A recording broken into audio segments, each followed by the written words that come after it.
You, watching this video, what do you call this pattern? No, this isn't a quiz. What you call brackets may not actually be what they originally are. Let's take this example back to where 10 key originates. How would you hit something like this on original hardware? You'd hit the 3 bottom keys and then the 2 top keys. I can imagine inexperienced players and myself doing a jumping motion. If we use an overlap skin, we can see that these 3 notes and these 3 keys are the ones that are next to each other, while these ones are on top of. Compared to how you'd play this on keyboard, there's no exact one-to-one finger alternation that makes brackets so difficult, making the bracket motion non-existent. So why am I bringing all of this up? Isn't it obvious that playing on keyboard and playing on controller is vastly different? Well, this all creates some interesting implications. For instance, and the main reason why I'm making this video, the 10 key BMS Dawn. Something I learned fairly recently is that the difficulty level in BMS is based on how hard the chart is to clear. And I'm sure this measurement is then translated into the different Dawn levels, as the way you pass those courses is by clearing them. There's no accuracy requirement in BMS, unlike how we have it in OSU. Anyway, back to brackets. This can cause some of the Dawn levels to feel out of order.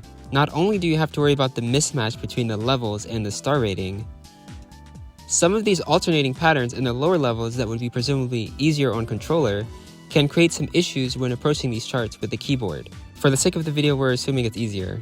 Having this bracket problem and the whole pass versus clear condition difference really shows how bad it can be to base your skill level on these Dawns. That's probably why the server has 2 sets of roles for the different games. But if we're all subject to these same inadequate Dawn levels, then comparing our scores to one another would still work, I suppose. I want to take this time to highlight the CT Dawns for 10 key. I've played most of the mid-level ones, and they're really good at highlighting how 10 key mapping is mostly done in OSU Mania, with a very keyboard-centric mindset.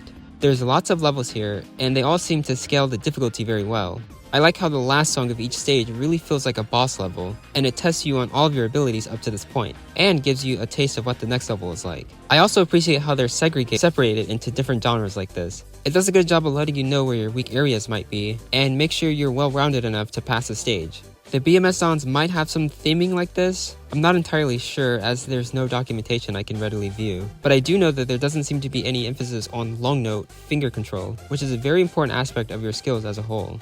The CT Dawns definitely feel like a more reliable way of measuring someone's skill, as it was designed with keyboard play in mind.